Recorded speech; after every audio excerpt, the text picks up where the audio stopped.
Hey everyone, this is Cameron, the co-host and editor of Renegade Animation on renegadepopculture.com. If you like what we do, please give us a like, a follow, and a rating on Apple Podcast or wherever you listen to us. No matter where you are in the galaxy or space and time, we are where podcasts can be found. If you can, consider supporting our Patreon. That way we can keep doing what we love, and that's talking about the wild, inconsistent world of animation. And now, on with the show. What's going on, everyone? Welcome to another episode of Renegade Animation on the Renegade Pop Culture Podcast Network. My name is Mike. I'll be your host for this evening. Joining me, as always, is the animation guru himself, Cameron. Howdy, howdy. And boy, this is a interesting show we've got tonight. We've got reviews for Colorful Stage, A Miku Can't Sing, The Rose of Versailles, and Star Wars Tales of the Underworld. But first, something else that's coming out happening next month is the Annecy Film Festival. So, want to run by some of these sections? Of course, it's my favorite time of year. It's like my Christmas for animation this year outside of animation as film.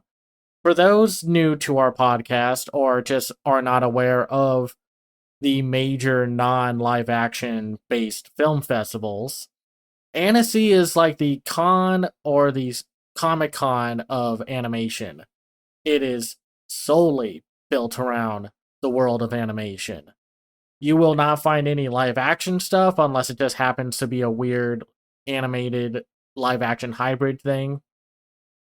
And it's always got something really cool being shown there, what's ever competing, and it's just cool to see the world of animation in one place to see what everyone is doing from every country and such.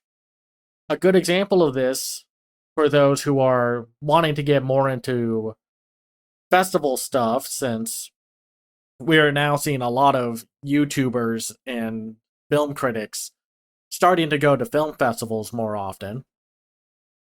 You, of course, want to start with the official selection, which are the films that are in competition. There are usually about 10 or so films. Sometimes there's 12, at most there's 10. And whatever does well here and in the next section is what usually gets to go to animation as film and then gets picked up for Oscar noms and whatever you'll see get nominated for like the Globes, the Annies, and what have you. It's like what everyone else does for when they go to the Cannes Film Festival. They focus on what wins the most awards or the biggest awards, and then they see how that tracks throughout the rest of the festival run. For example, if you had to ask me, what is the one film from these 10 films that would be the Oscar nominee hopeful?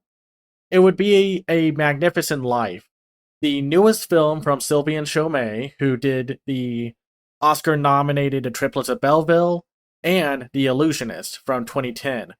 And yes, it's that Illusionist, not the other one. It's funny when you have to make sure to differentiate two films with the same title. Oh, yeah, of course. And there are some other really cool films coming out here. There's Arco from France, which is basically what if the rainbows you saw in the sky were actually like the jet streams of people traveling from the future? We talked about this one like a long time ago. This was like 2021 maybe. Oh, wow, And it's been that long? yeah, like something that people like, I'll say this right off the bat, and we talked about this a little bit with the Hell of a Boss episode last time. The rest of the world does not follow the same overspending, maybe possible money laundering shenanigans that the US Hollywood system does, where they'll spend like $200 million on the most pristine looking animation out there. A lot of these films take time. They will take about like 3, 4, 5 years to get made. It takes forever. Like when Sirocco and the Kingdom of the Winds was announced, it was like 2020, and we finally got it in 2023. So that's an example of that. Some other films that people should be on the lookout for are Chow, one of the two Studio 4C films playing at the festival, which is about a man falling in love with a mermaid, but it's not like Ariel mermaid. It's like a large koi fish that does have a human form, but you'll see her at most times in her fish form. And it looks really sweet. The trailer looks great. The animation is just really cool. Oh I yeah. remember someone in one of our film Facebook groups was just like, I've never seen Studio 4C not make a vibrant looking movie.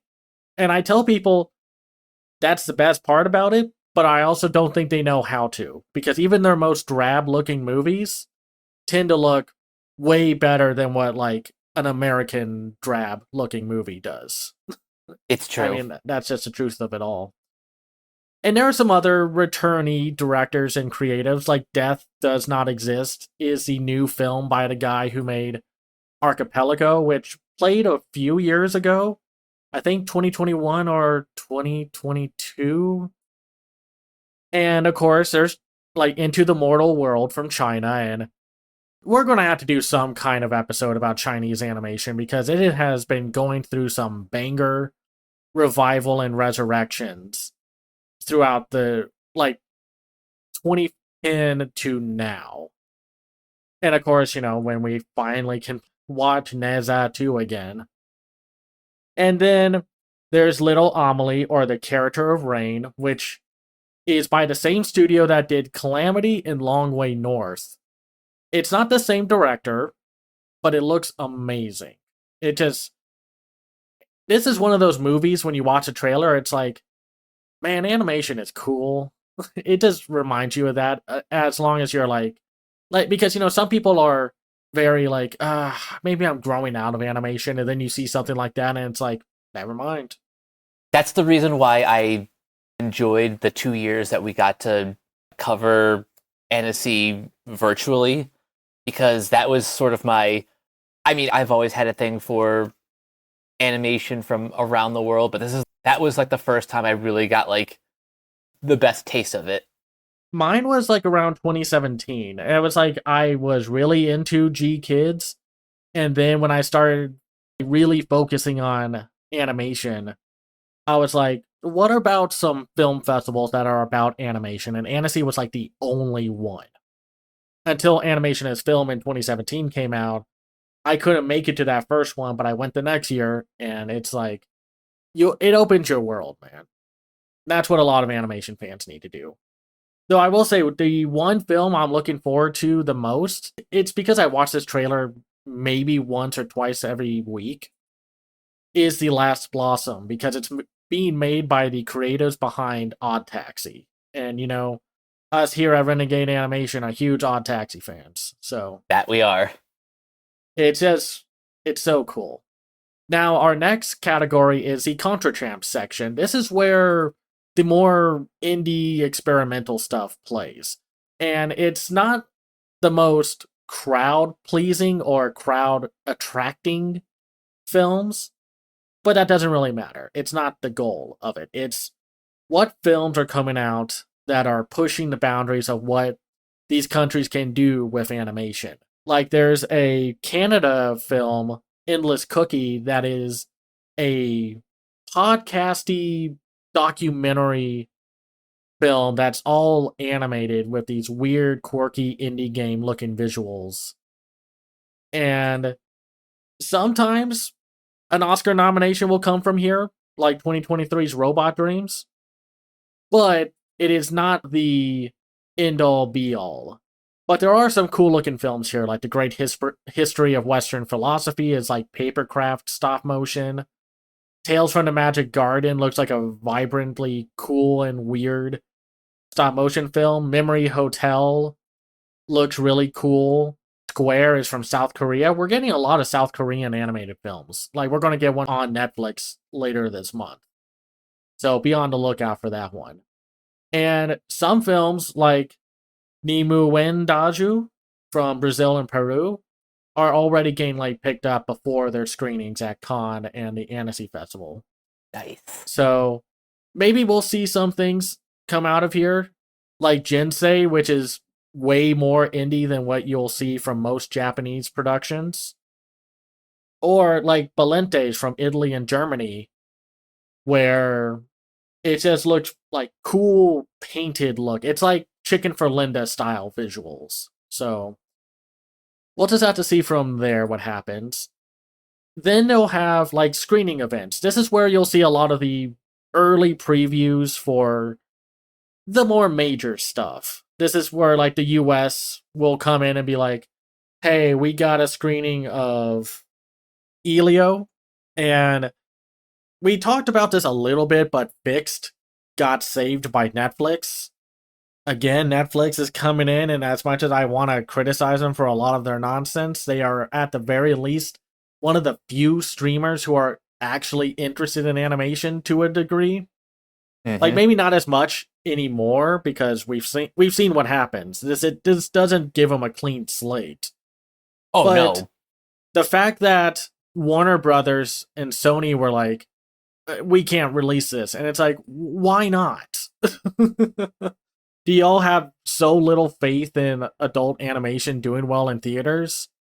I need to look up and see if Beavis and Butthead Do America did well, because I feel like it did well for an animated film based on an adult show. I know the South Park film did very well, so. But you'll also see like previews of what's to come. Like Sony will have their 2026 film Goat in a preview here. The new show by the creators of BoJack Horseman will be here, like in this section. DreamWorks will show a preview of The Bad Guys 2. I think I said Pixar will have Elio, and Disney will show a preview of Zootopia 2, which, you know, I would love to be more excited for, but it's current Disney, so we'll see what happens. The Present screening is also like another set of special screenings here. It's like a mix of new, like it's the foreign side of the festival that you will see like films that are ready to be released and are just going to have screenings here, and then hopefully they'll be respected or loved enough to get proper distributions. But like the one film I would say to look forward to the most, because it's kind of hard to find trailers for some of this stuff, is the 100 Meters movie made by that is directed by like the Ongaku R sound director, written by the man who was behind One Punch Man season 1, and based off of the source material, the manga by the same creator of Orb from last year. And this is another trailer I've just watched hundreds of times. It's so it just gets you hyped. And we don't see a lot of sports movies, like animated sports movies these days. I mean, I know this is the same year where we talked about Win or Lose, but, still, it's different. And then, like, the midnight screening has the other Studio 4C film called All You Need Is Kill. If that sounds familiar and you love Edge of Tomorrow, this is the manga that inspired Edge of Tomorrow, and it's now getting its own anime adaptation, which looks completely different. It is so Studio 4C, Again, no restraint on those guys. Love it for them. Yep. And then for the work in progress, this is where, you come in and sit down and look at the behind the scenes productions of upcoming movies and shows. They have two sections, one for films, one for shows. And this is where they're either like finishing up the movie, they're halfway done, or they're beginning and they're just looking for funding. You got to make your first impression count. And sometimes, like, it varies between, oh, this one is actually really cool looking and it's foreign production, and then you get one that kind of looks just whatever, or there's just, not enough there to see. And like at most, it's just like a proof of concept of, hey, we have this thing. Yeah, it's like at most they'll have a pitch trailer to show, and then like just to show what it would look like. and then that's it. But nothing like concrete. For the TV series, there's Get Jiro, which is about. Let me pull up the description here. From Warner Brothers Animation, based on the New York Times best-selling DC vertical graphic novel Get Jiro, is set in a not too distant future Los Angeles where master chefs rule the town and people literally kill for a seat at the best restaurants. A mysterious sushi master named Jiro enters a bloody culinary war to craft his recipe for revenge. Join members of the creative team for an exclusive exploration of the creative and production process of bringing this exciting graphic novel to life. That sounds cool. I'm down. And if you look at the visual, it's like Jiro working behind the sushi bar with not so subtle bunch of human heads in the cooler part of the restaurant. And then, of course, there's the Tom Clancy Splinter Cell Death Watch, which we still haven't seen a whole lot of. But for the feature work in progress, there's a lot of cool stuff. Carmen, the new film by the director of Chicken for Linda and The Girl Without Hands, will be showing off here, which, man, I just love that director's visual look. It is so simplistic, but it is so beautiful. It's so striking.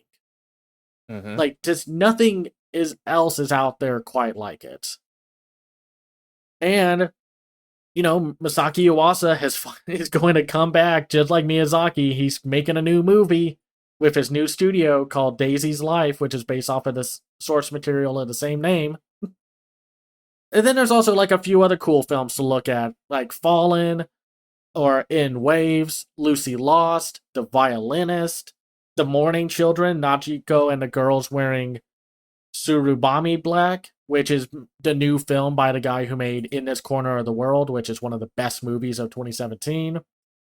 There's The Devil's Vein, which is it's the same guy who did that like Book of Magic film that has like the current cartoon visual look to everything, but was a Chile Columbia production. From, let me get the director's name, German Acuna, and glad he was able to make another movie, man. Same. Though the big like US film to play in this section is the Cat in the Hat movie, which I'm sure they're going to show what they showed at the CinemaCon presentation, where they'll show like a work in progress trailer with a bit of the Bill Hader that we'll see as the cat himself. So, but that's really what's going on with Annecy. If I love this stuff, but that's because I choose to step out of my comfort zone, get out of my boundary and limitation of what I prefer in animation. Because when you take that step out of it, it is such a cool world, and you are going to find some really amazing works by really creative individuals. And I wish, I hate bashing and dunking on animation YouTubers, but they treat doing this like it's work. And I hate that. Stop treating I gotta watch a foreign animated movie like it's homework. Bug off, man. This should be something that you get to do, not something you have to do. It's aggravating, man. It's some of them do better about checking out stuff, but they always treat it like it's secondary when, I'll be blunt, I'm kind of tired of what a few of the animation YouTubers I follow are just only focusing on really specific things, and it's okay, that's cool, but I kind of want to see something else from y'all, But otherwise, Annecy is cool. If you really want to get into animation, just look at this festival and try to find the trailers or any trailers of the films playing there. And keep an eye out on what does well there. Because if you go to Animation as Film, the best films or the most well-received films from that festival tend to go there next. Which, me, I'll be going there in October, so. But for now, we gotta talk about some musicals. And unfortunately, they're not good musicals. And they're both from Japan. I will say, as much as I love G Kids, and I'm going to assume they picked this up because of Toho having maybe some connection to it, or they just really thought this would be a good moneymaker for this, like to bring over stateside, which to be fair, it has made them a lot of money.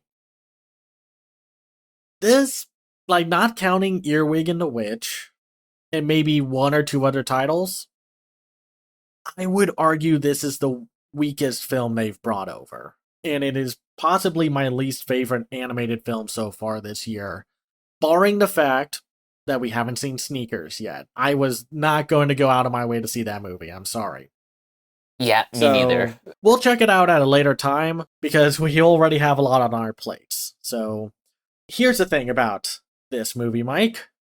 Did you know Colorful Stage was based off of a video game? Yes, this is based off a mobile game called Hatsune Miku Colorful Stage, which itself is. I went down a rabbit hole as I was writing my review.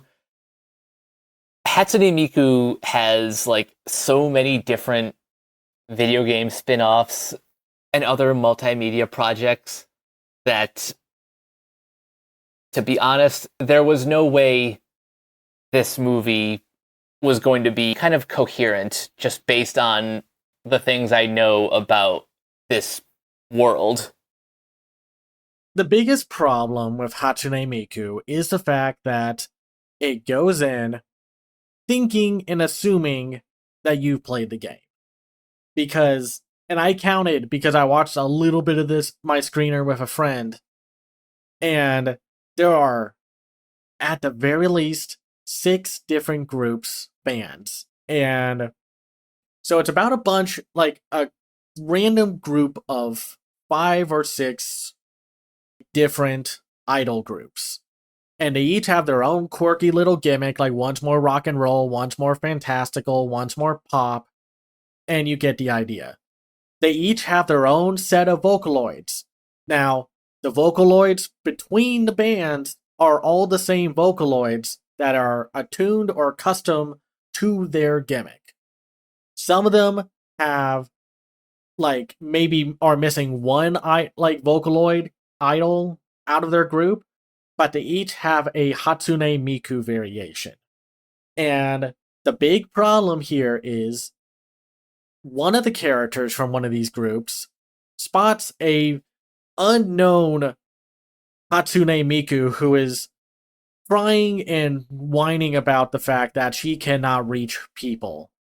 It turns into a movie where all these groups get together, or I don't even think they really get together, except for one point right before the second act turns into a slightly more competent movie where they try to make a song for Hatsune Miku to sing, raise the spirits of creatives who feel burned out or neglected or like they're not good enough to do what they want to do in the world of art, whether it's sculpting, writing, music, or what have you. And man, I found this a deeply cynical movie, and I don't know if it's because how we know how idol culture works in Japan, or it's the fact that a lot of this movie is feed your original song into this AI Vocaloid so it can make a song strong enough to reach the people. And it's like a mix of idol propaganda and advertisement for the game, because unless you've played the game, this movie does nothing, and I do mean nothing, to tell you about who these characters are or give you any real substantial perspective on who they are as creatives. This is one of those movies where it honestly feels like it was made for the fans and literally nobody else.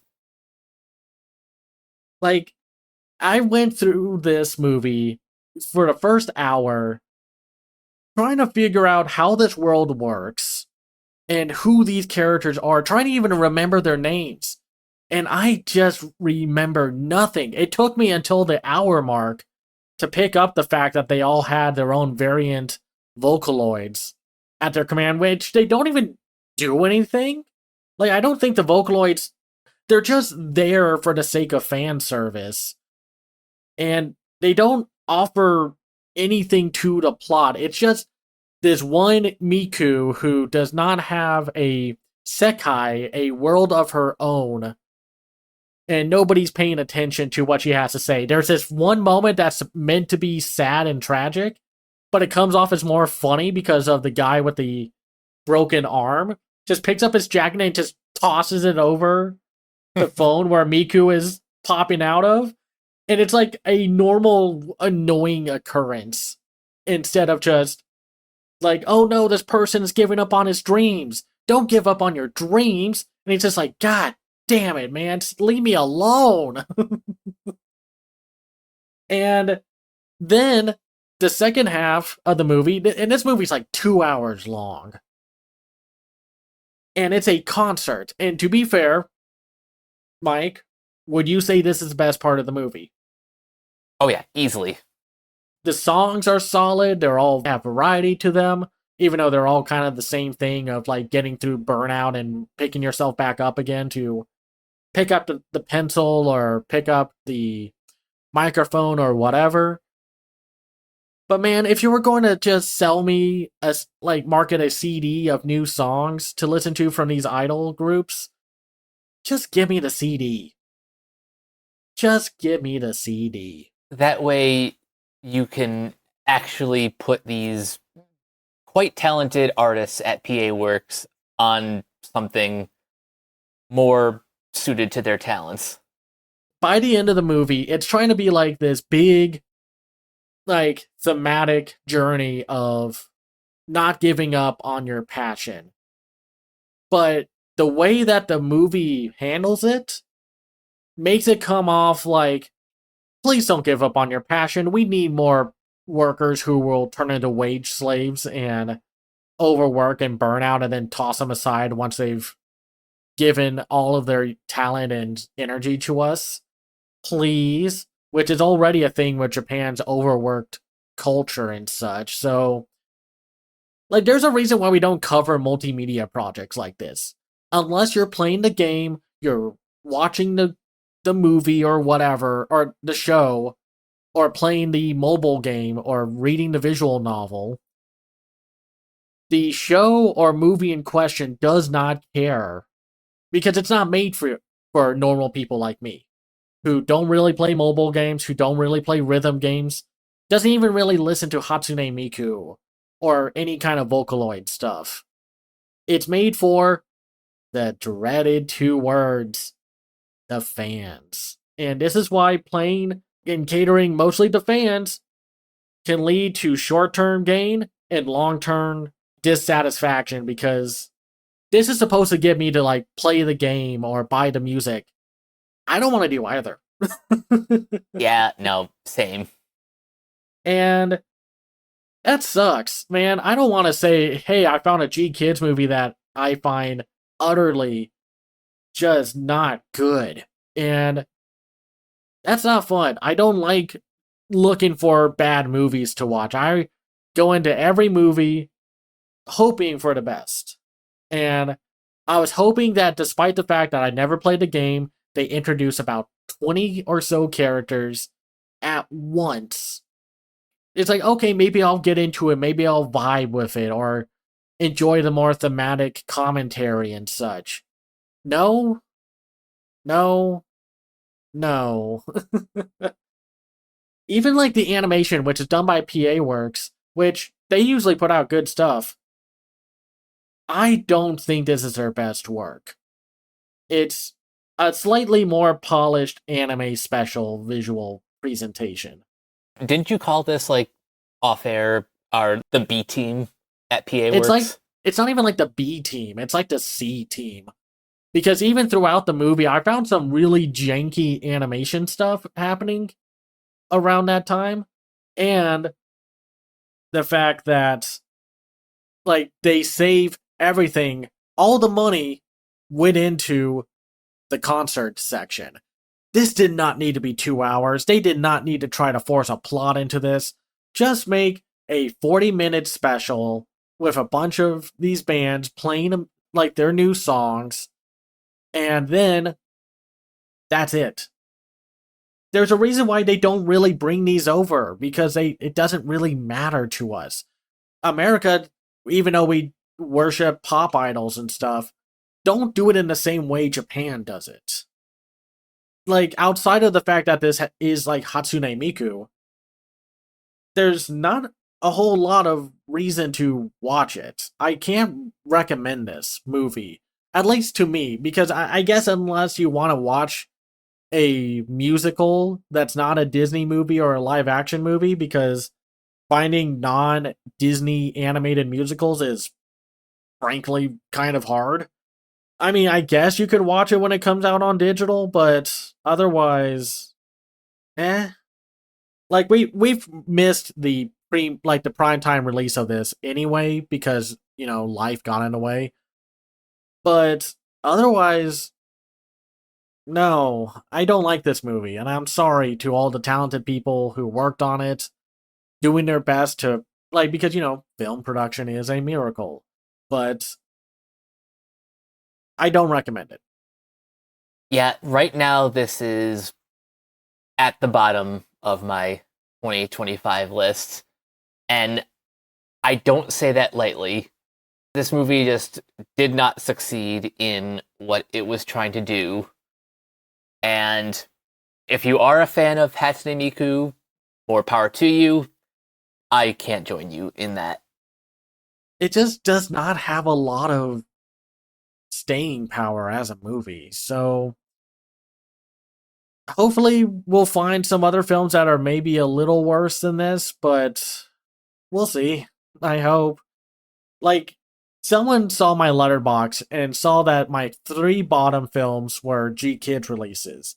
The Gundam movie, the Witch Watch Party, and this. And they were sad. And I was just like, to be fair, there haven't been a lot of animated films, and there's no way you can get me without paying me to watch that, like the 1, 2, or I think 3 like religious themed animated films that are hitting theaters this year.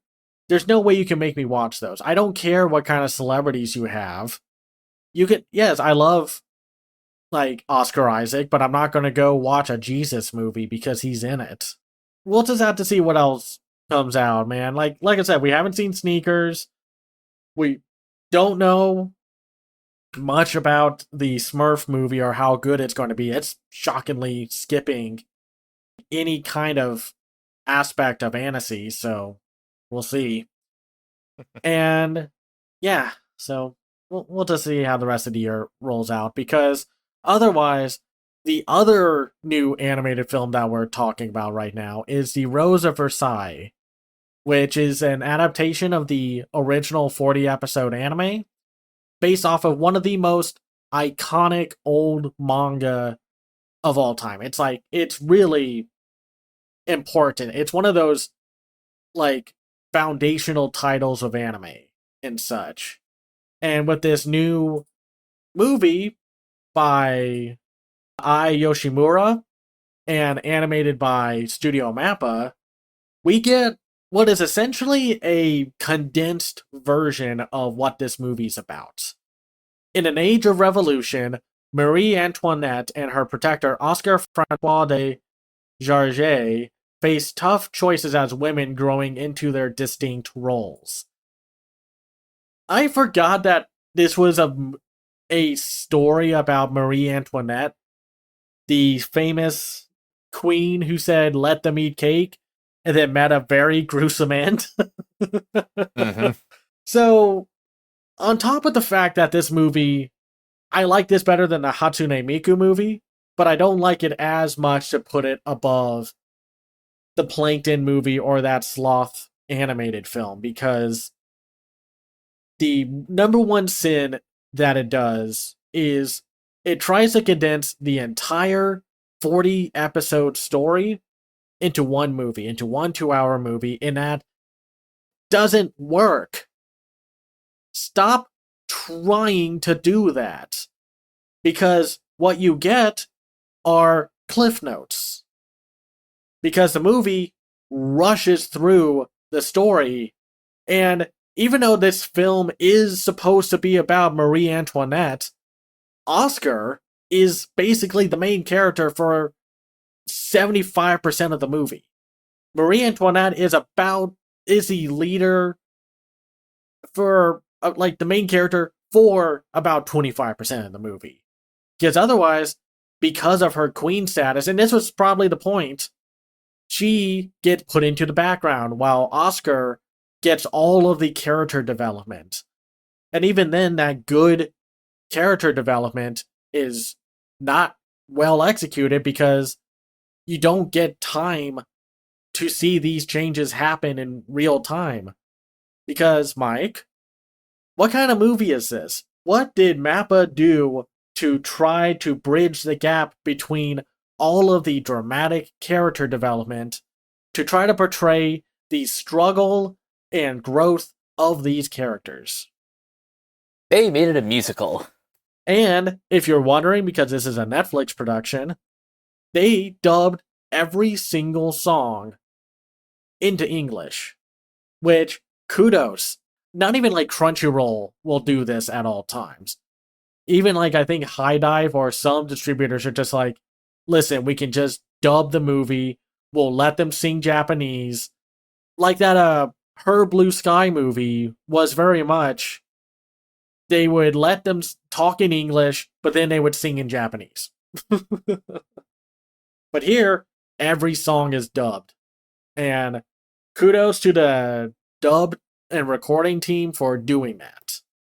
I think that was, I'm not sure whether or not that was the best choice, but at least they got like a great English cast who can, for the most part, 3 characters have different singing voices compared to their speaking roles, but at least for like the main characters, Caitlin Glass is doing such a great job as Lady Oscar. Megan Shipman is perfect for Marie Antoinette. I liked what Brandon McInnes did for Andre.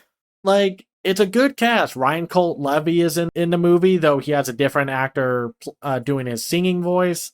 Like, that's not a problem. Disney did this for a lot of their movies also, because not everyone can sing. There's a lot of great talented voice actors out there, but not all of them can sing. So if you need to bring in someone to do the singing voice, perfectly fine. I don't care. As long as it matches the tone and cadence of the voice, that's all that matters. Because sometimes you watch a movie where they pick a singing voice, and it's just like, man, that does not match. Yeah.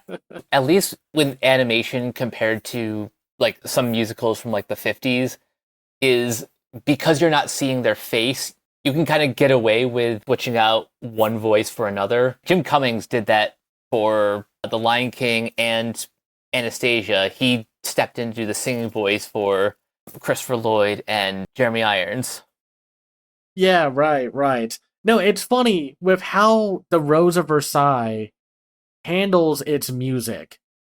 The characters don't sing. There's no like big musical performances and such. I think there was maybe one song sequence where the song actually syncs up the lip movements of the character, and it's near the end. Because otherwise, it's a visually pretty montage most of the time. And we just don't get to see, like, they're doing this to bridge the gap between the story beats, because we don't get to see what really changes Marie Antoinette from a hopeful princess wanting to do good by her people to becoming a dictator and such. Because again, she's mostly in the background for a lot of the movie. And this movie wants to just get to the bullet points of every moment. Like, Oscar, one moment, leaves being the Queen's Royal Guard to being the head of the French regime, to then 20 minutes later, I quit. And it's just like, okay. And it's not good storytelling, and it fumbles every bit of it. And Yes, Mappa's animation is on point. The designs are very visually pretty. I got a huge kick out of the fact that the whole movie is instigated by the fact that Marie Antoinette is forced to marry this one guy, but when she realizes Oscar is a woman, she's like, well, damn, I might like women. But the movie never has time to actually dive into that angle because he has like five different suitors, and then Oscar has like three different suitors. So you're kind of having to go through them, and then it's like you don't see half of them for like 20, 30, 40 minutes, and then they're back and they're like, I must leave. And the movie's like, oh, the tragedy. And it's like, what tragedy? We don't see these characters for like half the movie, and then it's like a big reveal that they're leaving Marie Antoinette into her isolation and such. I get what this movie is trying to do with the different roles that Oscar and Marie go through, but when Oscar is the only one getting all the development and the tragic ending, I don't care about what happens. It just becomes a visually pretty, not even like a slideshow, just a montage and collage of visuals because they had to cram the entire story into one movie. And even then, the movie itself doesn't even end properly.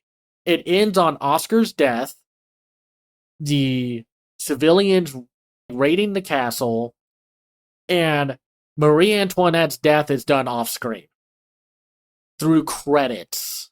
Ooh.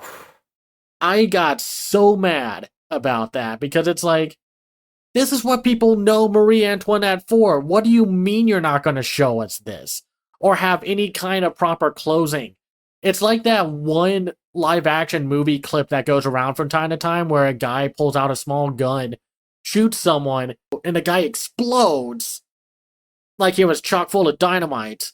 And then the movie is just like, the end. The guy went to jail but then got free 5 years later. Bye, we ran out of money. Sorry. And that's what it feels like here. Did Mappa run out of money? Like, where's the rest of the movie? Ugh. I am curious, though, if the manga and the anime spend more time with Marie Antoinette than Oscar. 'Cause it seems like Oscar is more of the protagonist in this movie than Queen of France. Like, we're supposed to follow all these characters and find their lives deeply interesting, but no, I don't. I should find this one Swedish count, like his tragedy of like, I don't want to ruin Marie Antoinette's life by having an affair with her behind her king's back. I thought at one moment the king died. Like, because you see less of him than you see of Marie Antoinette. And then when he pops back in, it's like, oh, he's in the movie you're still alive. still. Oh, that's awkward. So that's why there's supposed to be this big tragic reveal of, oh, she may have been having an affair with this Swedish count. And yet, that doesn't go anywhere. And I just don't know where all these positive reviews for both the Hatsune Miku or the Rose of Versailles films are coming from. I want to read them to understand why people like them. Like, do they like it because they know the source material better than us? Or is it just because they both have nice animation and that's kind of sadly enough for people these days? Like, not to try to be dismissive of the fandom, but it's like, it's kind of getting to that point again. It might be a little bit of both. I will give The Rose of Versailles this. Unlike the Hatsune Miku film, I actually do genuinely want to explore more of the source material. I might actually, whether we end up covering it on either here or Fresh Takes, I do want to go and watch the original anime because, you know, I am interested in this period of history. I want to know more about these characters, and I like this movie just enough because of the story that's there. I wanted more. Yeah, I definitely want to try to watch the original show. At least it does that. And even though the story doesn't really work because it's rushing through everything, the performances were great. I'll give it that. I thought it has enough to really kind of rate it for me like a 3 out of 5 or so. Just because I didn't have to worry about turning away and missing something. Though it's just funny because it's like, I wonder if you fell asleep during this movie and you wake up, would you like be utterly, fantastically confused about what's going on? I probably would be with how this movie is structured. Probably. But if it does mean that people are more interested in checking out this show, whether it means that G Kids will bring it over or Discotheque Media will re-release the series, I would like to check it out. It's like the character of Oscar is one of the inspirations for like Griffith from Berserk, one of the the influential dark fantasy anime. So I can at least say if you want to watch it, give it a watch. I think most people will probably watch it once and then never again. And I could see why maybe G Kids did not pick this up yet. I mean, I assume Netflix made a deal beforehand before they got to it, but like as excited as I was for this, for hearing that it was a musical, I was let down. I was kind of expecting there to be like bombastic musical dance sequences and stuff, or like something paying homage to the old musicals of the 50s and 60s. That would have been great if they really fully committed to like that golden age musical style. Like that movie that we talked about a few years ago, Sing a Bit of Harmony, is a better 50s, 60s style musical than this movie is. Because the characters are actually singing, you're seeing the dance sequences and all that jazz and such. So I recommend watching that instead. Go watch Sing a Bit of Harmony if you want a better anime style musical, or you go to one of our favorite movies from 2022 and you oh well. But we finally get to talk about Star Wars because it's that time of year again. I mean, before we talk about another season of Star Wars Visions, we are going to talk about the new Star Wars Tales of insert category here, sub-series of that takes place during the Clone Wars era or around that time period. Because heaven forbid we can ever get the hell out of the Clone Wars saga. I get it. That series is really popular. It's great. I love the characters and stories that have come out of it. But can we please move forward? Can we at least either be way past the sequel trilogy or way, way, way, way, way, way, way in the past before the prequel trilogy? Or can y'all just say screw it and just do whatever the heck you want with the continuity and such? It's amazing how Disney is like, we are not going to let you escape this area. We will die before we let you get out of episode 2 and episode 3 time period. Though, which is kind of funny because this new one, Tales of the Underworld, kind of takes place both in the past, like a little bit way before the prequel trilogy, and a little bit before or during the episode 4, 5, and 6 time period. Because this new batch of shorts, like we've seen Tales of the Jedi, we've seen Tales of the Sith, and this one is Tales of the Underworld. So, this one, we follow 2 different characters through 3 episodes. 3 episodes follow Ajaz Ventress after her death, where she is somehow miraculously revived, which, I swear, Asajj Ventress has escaped animated death way more than I think any other character in the Star Wars canon. It's got to be up there. like at first I was thinking this was an entirely different character from the Gendy Tartakovsky Clone Wars series, but it's not. It is the same character Anakin fought in the original Clone Wars Gendy series that he created. So it's like, man, she survived a fall. And then at some point during the Clone Wars timeline before Order 66 happened, was able to still thrive and survive until she is killed again. And this is a redemption arc for her. Instead of coming back to try to kill like Obi-Wan or this one guy that she loved, apparently, or supposedly love. It's kind of hard to tell unless you're really into this show, which, man, there are like, what, 13 seasons of that stuff, plus the Bad Batch and such. There is a lot we need to cover to fully get Ajaz Ventress's arc. This show actually makes me want to do that at one point, so we'll just have to see. But it's her learning to become a Jedi, essentially. While I guess this is on Tatooine, I don't know if they say it's Tatooine or not, but she runs into a young Jedi who is trying to escape to get to this planet where the Jedi who are avoiding the Empire are going to secret base of where all these Jedi are going to, recoup and such. I say out of the two stories that we follow so far in this one might be my least favorite, only because it's every other fan favorite villain going through a redemption arc story where she's like, oh, I gain a new emotional bond with this annoying kind of bland Jedi Padawan.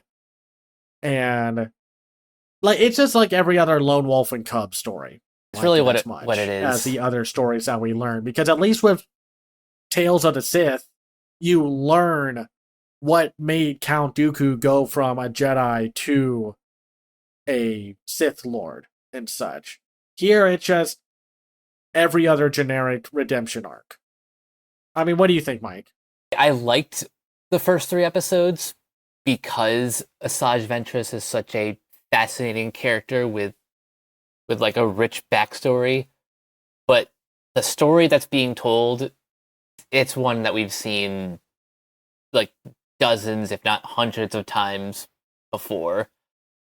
The reason why I think Tales of the Underworld is my favorite of the Tales series is because of the latter half. Because this is the origin of Cad Bane. Yeah, so the second batch of episodes, we follow Cad Bane from his life on the streets to getting picked up by a bounty hunter or, a smuggler. And how he soon becomes one of the most iconic and most dangerous bounty hunters of the Star Wars canon and of history and such. And I mean, he's a cool character. It's a cowboy bounty hunter. You forget how much of a blank slate Star Wars as a universe can be because it can be like space samurais and space ronin and space ninjas at one point. And then it can be like a crime drama that takes place in a planet that looks kind of like Chicago or New York. And then it turns into like a Western at points because Cad Bane is pretty much a bounty hunter. He would fit in perfectly with movies like True Grit and Tombstone. Yeah. And it's like, it's a tragic story. Yes, it's another familiar story of friends divided, as they grow up, where Cad becomes the smuggler / bounty hunter that we see in the Clone Wars series, while his friend becomes a police officer. It's a story we've seen before, but man, if you ever wanted to find something to show someone like great voice acting from Star Wars, or just great acting from the franchise in general, Corey Burton as Cad Bane is so good because there's like a nuance to it. There's a bitterness, there's an anger toward in his performance. And there's like a sad tragedy of something that we would have obviously seen a mile away that the friend has is obviously Cad's.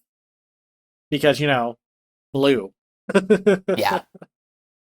It sucks a little that the love interest gets killed off screen or like dies off screen, which is like, come on, man. You just gave us a redemption arc with one of the most badass Sith turned Jedi of like Star Wars like history, and then you give Cad Bane's love interest an off-screen death. That wasn't cool, but We don't even see what happens to her. She just like dies. No child death at childbirth, no shot down by other people or villains or crooks. Like nothing. It's just she died a few years ago. And it's like, come on. I still maintain like the overall criticism I've had consistently throughout these miniseries is that these stories seem too rich to only tell in like a certain amount of episodes. Like I would love a whole miniseries of just Cad Bane's life. That would have been just so interesting, but we only get so much time, and in these 3 episodes, there's some pretty significant time gaps too. And it's like, I love that moment where it's just like, she died a few years ago, and he's just, you see the animation on Cad's face being like, you told me the thing that you shouldn't have said today. And it's so good. Like, it's so compelling as a story of just the systemic oppression of certain groups and how, yes, Sith Lords are a thing, Jedi are a thing, but it's what happens like all in between and such. Of like how certain people fall into certain lifestyles, and it's all just where they grow up in the environment and what have you. If Cad and his friend were picked up by anyone else, they probably could have had a different life, but instead, Cad becomes one of the most feared bounty hunters of Star Wars. And it's an interesting thing to think about what would have happened. It's a Marvel what if style situation of what if Cad Bane did not become a bounty hunter. And the animation, again, they probably put a lot of money into this because it's only 6 episodes. Mm-hmm. So each episode could have more added to it. But the animation is so good in these now. I remember the original pilot movie for the TV series. It was clunky, it was janky looking. The Genndy Tartakovsky art style did not adapt well into CGI, or at least the way that they adapted it hurt it.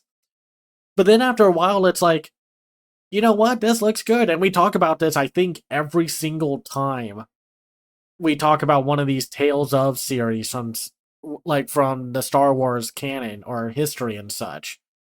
The animation is getting like dangerously close to theatrical quality.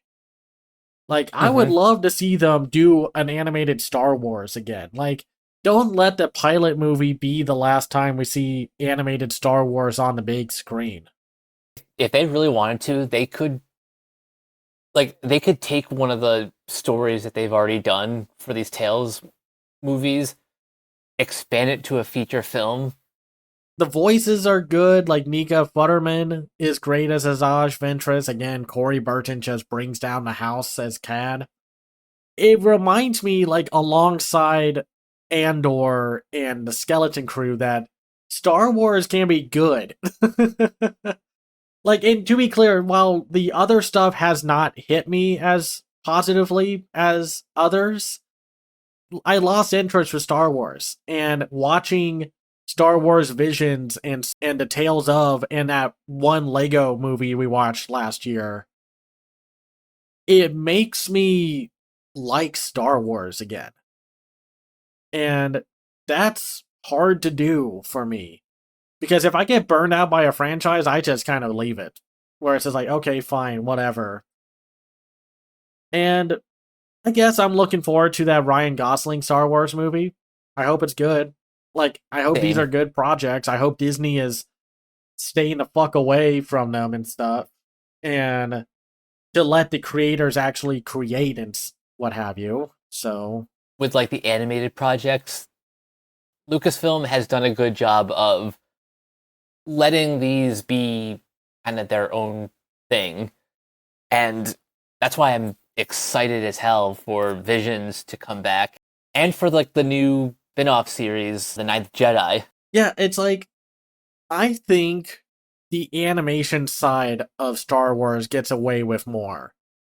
Because why else would they do all these cool projects from with studios around the world or in Japan with Star Wars if like the people on top weren't penny pinching or something, or like being extremely picky about what you do with any Star Wars thing, because we've seen what happens when they try to cater to just the weird vocal like non-fans of the franchise, and it sucks. So it's just a reminder that every franchise has its ups and downs, and hopefully Star Wars is going to get back on its feet alongside these animated projects and such. So I like this one. It's probably my favorite thing out of the things we're talking about today.